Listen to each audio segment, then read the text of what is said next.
अस्सलामुअलैकुम स्टूडेंट्स, क्या हाल चाल है आपका। उम्मीद है आप सब खैरियत से होंगे। आज हम ऑक्सफोर्ड की book new syllabus mathematics 7 edition का चैप्टर नंबर 4 स्टार्ट करने लगे हैं, जो कि है basic algebra and algebraic manipulation. इसमें मैं आपको बताती हूँ कि मैं आपको इंट्रोडक्शन देती हूँ कि अलजबरा होता क्या है, अलजेब्रिक नोटेशन क्या होती है, अलजेब्रिक एक्सप्रेशंस क्या होती हैं। आज का हमारी वीडियो में सारा इंट्रोडक्शन दूंगी और नेक्स्ट वीडियो में हम इन चीज़ों से रिलेटेड जो क्वेश्चंस होंगे, जो एक्सरसाइज होगी, उसको सॉल्व करेंगे। जी, तो अब मैं आपको बताती हूँ कि अलजेब्रिक नोटेशन क्या होता है। सबसे पहले देखते हैं अलजबरा क्या होता है। वैसे मैथमेटिक्स में तो हमारे पास यूज़ होता है नंबर्स 1 2 3, मतलब अप टू सोन, ये नंबर्स चलते जो भी हम यूज़ करना चाहिए। लेकिन अलजबरा में हमारे पास इन नंबर्स की बजाय लेटर्स यूज़ होते हैं, A B C या X Y, कोई भी हम लेटर्स यूज़ करते हैं और इनको हम ये जो नंबर हैं काउंटिंग वाले ये देते हैं और अपना क्वेश्चन सॉल्व करते हैं। और ये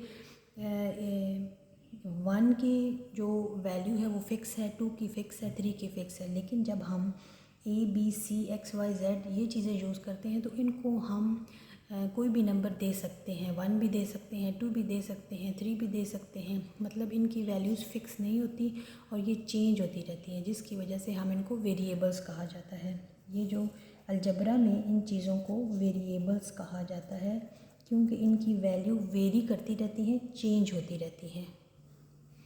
जी, तो स्टूडेंट्स अब हम लोग देखते हैं कि अर्थमेटिक में कौन सी नोटेशंस हैं और अलजबरा में कौन सी नोटेशन है।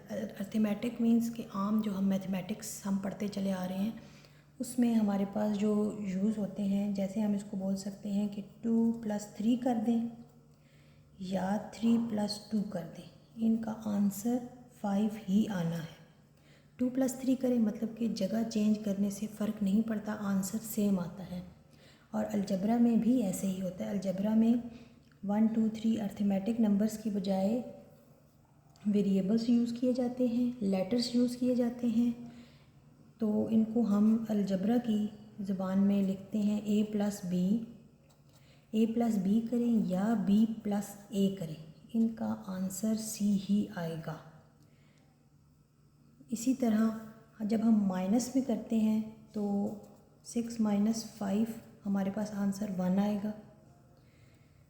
और अलजबरा में हम A - B = C, ये जो मैंने A - B = C लिखा है, इसमें हमेशा A जो है इसकी बड़ी वैल्यू होनी चाहिए और B की हमेशा छोटी होनी चाहिए, तब इसका आंसर एक पॉजिटिव नंबर +C आएगा।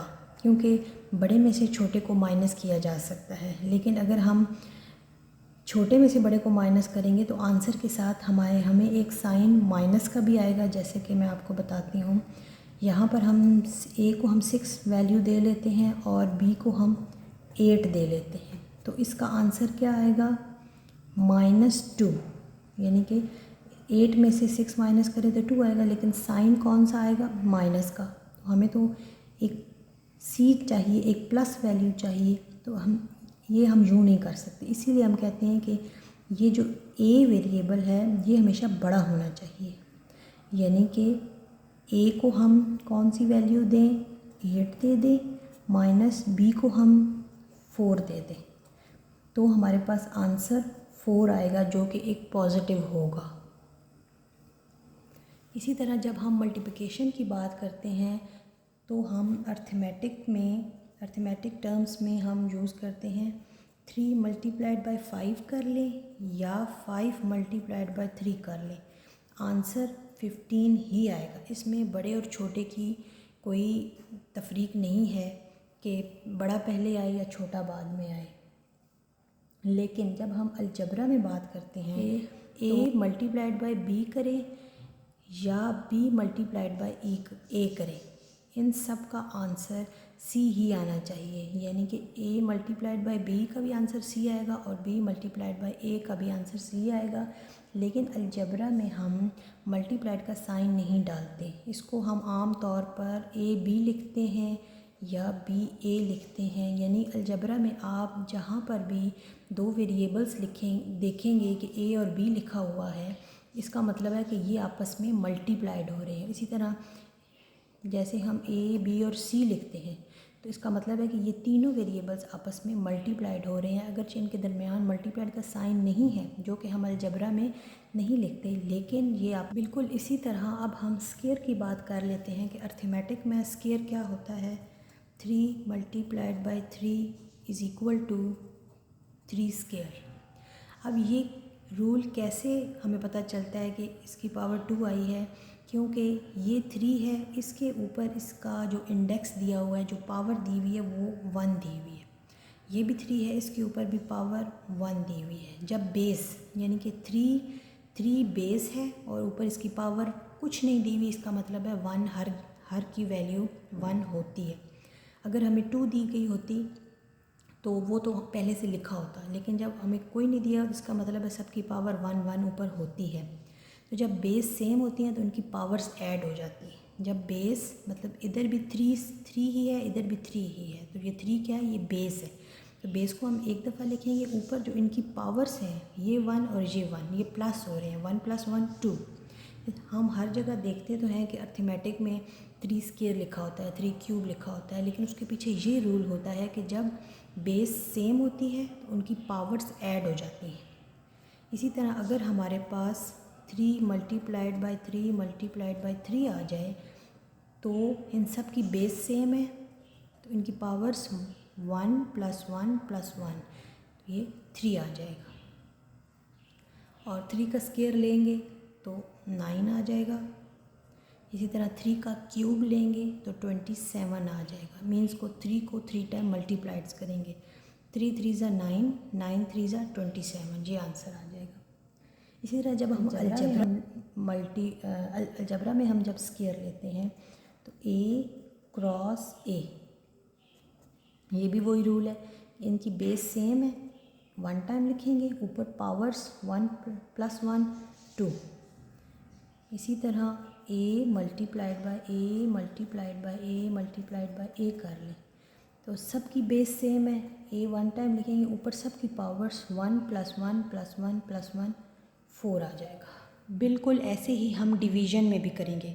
जैसे कि 24 डिवाइडेड बाय 3 हमें गिवन है, तो हम इसको सॉल्व कैसे करेंगे। 24 को एज इट इज़ लिखेंगे, डिवाइडेड बाई के साइन को मल्टीप्लाइड में चेंज करने के बाद जो नेक्स्ट टर्म होगा उसको हम उलट देंगे। यहाँ पर 3/1 है तो इसको 1/3 कर देंगे। फिर 3 और 24 को आपस में कैंसिल कर देंगे। 3 के टेबल में 3 8 ज़ा 24 आता है, तो ऊपर 8 multiplied by 1 is equal to 8, जैसा कि हम करते चले आ रहे हैं। इसी तरह हम अलजबरा में भी ऐसे ही करते हैं। ये हमें दिया हुआ है A डिवाइडेड बाई B, तो B के नीचे कुछ नहीं है, उसको over 1 लिखा जा सकता है। इसी तरह A के नीचे भी कुछ नहीं है, अगर हमें ज़रूरत पड़े तो हमें A/1 भी लिखा जा सकता है। तो A हम एज इट इज़ लिखेंगे, डिवाइडेड बाय के साइन को चेंज करेंगे तो ये मल्टीप्लाइड में हो जाएगा। तो जो नेक्स्ट टर्म होंगी उसका हम रेसिप्रोकल लेंगे, उसको उलट देंगे। यहाँ पर B/1 है तो 1/B कर देंगे, is equal to A multiplied by 1 A and B multiplied by 1 B, तो A/B आ जाएगा, इज़ इक्वल टू C। अभी यहाँ पर हमें ना कोई A की वैल्यू गिवन है ना कोई B की गिवन है। अगर हमें गिवन होती तो हम वैल्यू पुट करके उनको कैंसिल कर दे और हमारे पास कोई कांस्टेंट आंसर आ जाता, लेकिन ये एक जनरल केस है जिसमें हम विदाउट वैल्यूज़ एक तरीका बता रहे हैं। लेकिन जब हम क्वेश्चन करेंगे तो आपको ये चीज़ क्लियर हो जाएगी कि कैसे हम एक टर्म को उसका रेसिप्रोकल लेते हैं। उम्मीद है अब आपको अलजेब्रिक नोटेशन की तो समझ आ गई होगी। अब हम देखते हैं कि अलजेब्रिक एक्सप्रेशन क्या होता है। Algebraic expression is made up of variables and constants along with algebraic operation.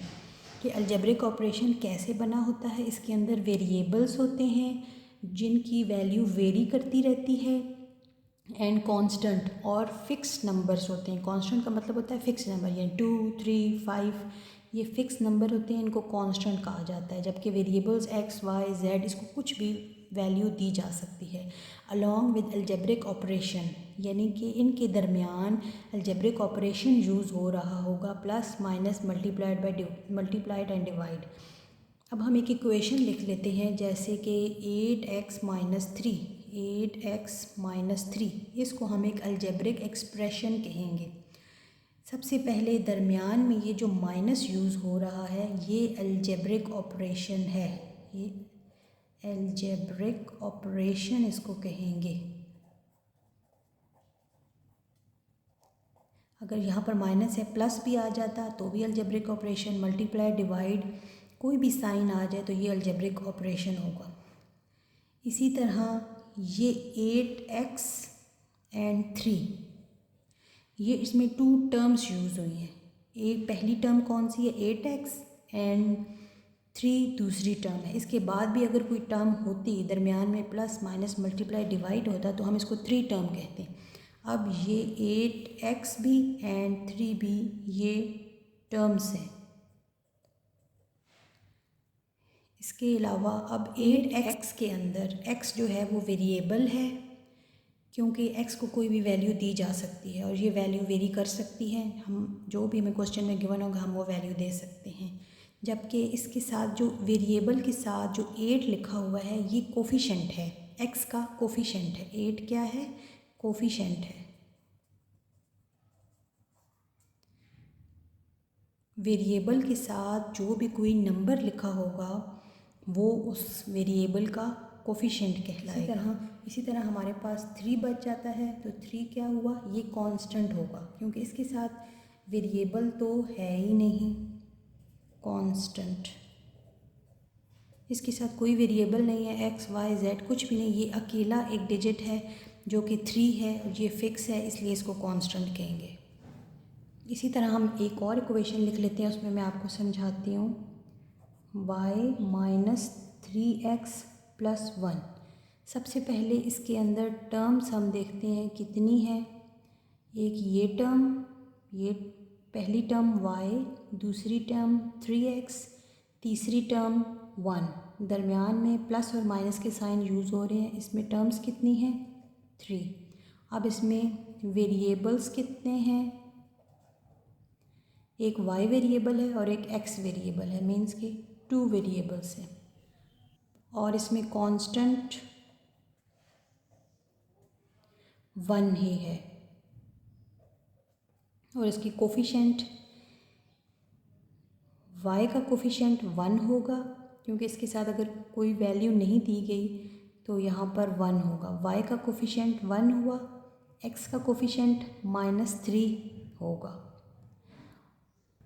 एक और पॉइंट जो मैं आपको बताना चाहूँगी कि अलजेब्रिक एक्सप्रेशन जो होती है वो 1 टर्म भी हो सकती है, 2 टर्म भी हो सकती है, 3 टर्म भी हो सकती है, 4 टर्म भी हो सकती है। ये कोई ज़रूरी नहीं है कि हमारे पास अगर जैसे 15ab तो ये भी एक अलजेब्रिक एक्सप्रेशन ही होगा, क्योंकि बेशक इसमें प्लस माइनस यूज़ नहीं हो रहा, लेकिन ये भी एक एक्सप्रेशन की फॉर्म ही है। अब आपको अलजेब्रिक एक्सप्रेशन की तो समझ आ गई है, लेकिन हमें ये कैसे पता चलेगा कि एक्सप्रेशन जो है वो लीनियर है या नॉन लीनियर है तो एक्सप्रेशन, लेकिन लीनियर का मतलब होता है कि उसमें जितने भी वेरिएबल्स हों उनकी जो पावर होगी सबकी 1 होगी, तो उसको लीनियर कहा जाता है। नॉन लीनियर का मतलब है कि उसमें जितने भी वेरिएबल्स हैं उन सब की पावर्स 1 नहीं होगी। 2 भी हो सकती है, 3 भी हो सकती है, 4 भी हो सकती है, अप टू सो ऑन, जितनी भी चाहें। लेकिन लीनियर में 1 सबकी पावर 1 होना बहुत ज़रूरी है। मीन्स कि अगर सबकी पावर 1 होगी तो लीनियर, और अगर 1 नहीं होगी तो नॉन लीनियर। अब मैं आपको लीनियर एक्सप्रेशन और नॉन लीनियर एक्सप्रेशन की एग्जांपल्स बताती हूँ। पहली है 2x प्लस 3। इसमें एक ही वेरिएबल यूज़ हो रहा है जो कि x है, x की पावर इस टाइम 1 है, मीन्स के इस वजह से इसको लीनियर कहा है। इसी तरह सेकंड एग्जांपल में 1/4x माइनस 7। इसमें भी एक ही वेरिएबल है जो कि x है, इसकी पावर भी 1 है। जब किसी वेरिएबल के ऊपर पावर नहीं दी हुई होती, अगर 2 होगी तो हमें लिखी हुई नज़र आ रही होगी, 3 होगी लिखी हुई नज़र आ रही होगी, लेकिन जब लिखी हुई नहीं होती तो इसका मतलब है कि हर वेरिएबल की पावर 1 होती है। यहाँ पर भी x की पावर 1 है, इसलिए ये लीनियर एक्सप्रेशन में आ रहा है। यहाँ पर भी y एक वेरिएबल है, y जैसे कि एग्जांपल है y माइनस 3x प्लस 1। यहाँ पर y एक वेरिएबल है, इसकी पावर भी 1 है, ये x है, इसकी पावर भी 1 है, दोनों की 1 1 है और इसमें 3 टर्म्स हैं और इन y की और x की पावर 1 1 है, इसलिए ये लीनियर एक्सप्रेशन में आ रहे हैं। इसी तरह लास्ट एग्जांपल है 5x plus Y minus 4z minus 3। अब इसमें 4 टर्म्स यूज़ हो रही हैं। अब इन 4 टर्म्स में पहली टर्म में x है, उसकी पावर भी 1 है, सेकंड टर्म में y वेरिएबल है, इसकी पावर भी 1 है, थर्ड टर्म में z है, इसकी वेरिएबल भी 1 है। मींस कि हर टर्म की वेरिएबल 1 1 ही है, इसलिए ये लीनियर एक्सप्रेशन में आ रही है। अब नॉन लीनियर स्टार्ट करते हैं। नॉन लीनियर मींस जिसकी 1 नहीं होगी, इसके अलावा 2 3 4 कुछ भी हो सकती है। जैसा कि एक्स स्क्वायर माइनस 3 है, इसमें x की पावर ऊपर 2 दी गई है, तो ये नॉन लीनियर की लिस्ट में आ गया। इसी तरह 2/3 x cube plus 1, x cube means कि x की पावर 3 दी गई है, ये भी नॉन लीनियर में आ गया। यहाँ पर एक्स वाई माइनस 1 है। अब इसमें 2 टर्म हैं, एक टर्म एक्स वाई है, दूसरी टर्म 1 है। अब एक टर्म एक्स वाई में 2 वेरिएबल हैं, एक्स वेरिएबल वाई वेरिएबल, इन दोनों की पावर 1 है। क्योंकि ये टर्म तो एक ही है, एक ही टर्म में दोनों वेरिएबल आ रहे हैं, इसलिए x की 1 और y की 1 को ऐड करेंगे तो टोटल एक टर्म की पावर 2 आ जाएगी, इसलिए इसको नॉन लीनियर एक्सप्रेशन में लिखा हुआ है।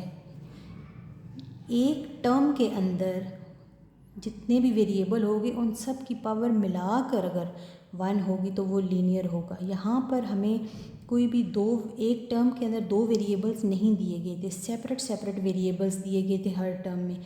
यहाँ पर एक टर्म के अंदर 2 वेरिएबल्स है, दोनों की पावर 1 1 है, इनको ऐड करेंगे तो 2 आ जाएगी, इस टर्म की टोटल पावर 2 आ जाएगी, इस वजह से इसको नॉन लीनियर लिखा हुआ है। इसी तरह लास्ट में x/y plus under root z, यहाँ x की पावर भी 1 है, y की भी 1 है, एक ही टर्म के अंदर दोनों की 1 1 है,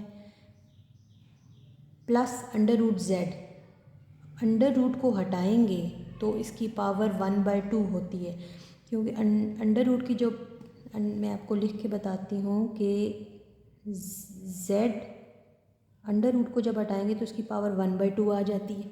1 तो नहीं है ना, तो मतलब 1 के अलावा 1 पावर होगी तो लीनियर एक्सप्रेशन में आएगा, 1 के अलावा कोई भी होगी तो वो नॉन लीनियर में आएगा, इसलिए इसको नॉन लीनियर लिखा गया है।